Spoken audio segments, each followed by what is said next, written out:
For centuries, Britain was, the world's undisputed superpower. Its influence stretched across pretty much the entire globe, all built on incredible industrial might and total naval dominance. But how on earth does an empire of that scale just, fade away? Today, we're going to unpack that epic 400-year story of Britain's unbelievable rise and its just as dramatic fall. We've all heard the phrase, right? The empire on which the sun never set. It paints this perfect picture of vast, unending power. But then you look at modern Britain, and sometimes you see a really different image, one of struggle and decline.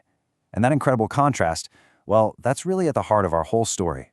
So, the big question is, how did a nation that once ruled over a quarter of the world's population end up here?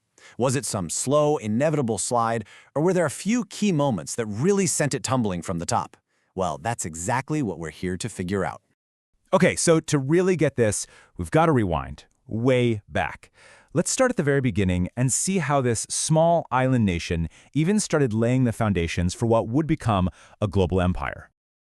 What's kind of ironic is that before Britain became this huge conqueror, it was actually the one getting conquered a lot. We're talking Romans, Anglo-Saxons, Normans, you name it. It seems like this long history of being invaded might have taught them a thing or two about how to be on the other side of that equation. Britain's rise to power wasn't an accident. It really boiled down to three huge, calculated moves.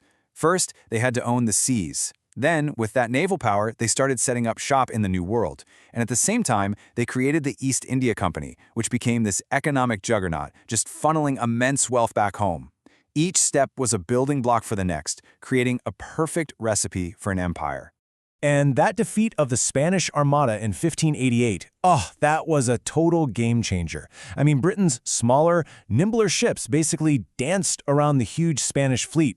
It was a stunning victory that put everyone on notice. There was a new naval power in town.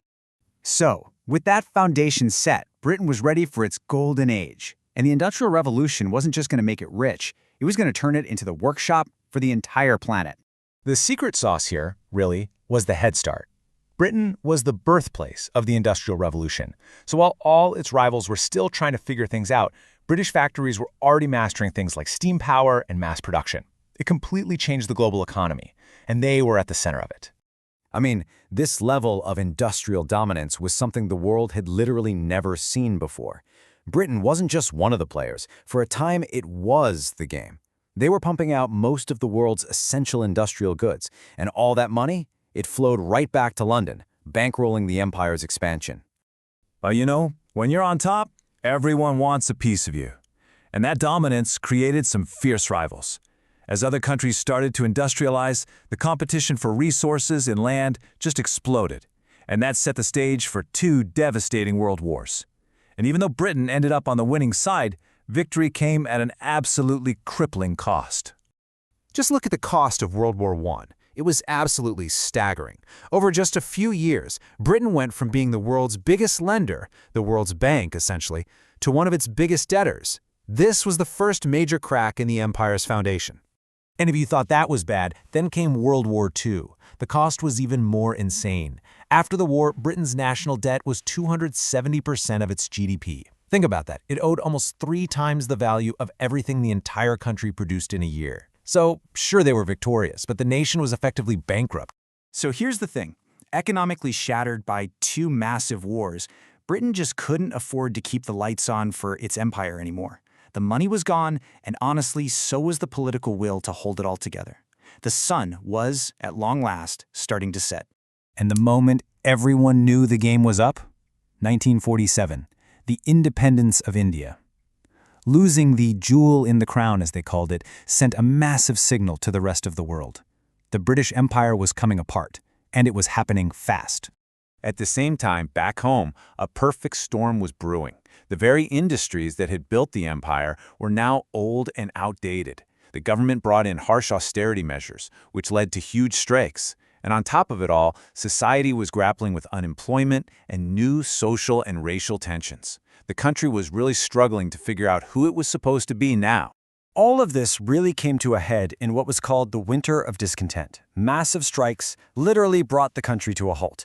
Inflation was through the roof, public services were collapsing. For a lot of people, it genuinely felt like Britain was coming apart at the seams. So that all brings us to today, really. After losing its empire, after losing its industrial base, Britain is facing a whole new identity crisis. What exactly is its role in the 21st century world? Now, there was this brief, shining moment in the 90s, this cool Britannia era, that seemed to offer an answer. It felt like the country was pivoting, trading in its old industrial past for a new identity as this global hub for culture, for finance, for creativity. For a minute there, it really felt like a comeback story. But that optimism didn't last, and it was soon replaced by the really deep divisions over Brexit.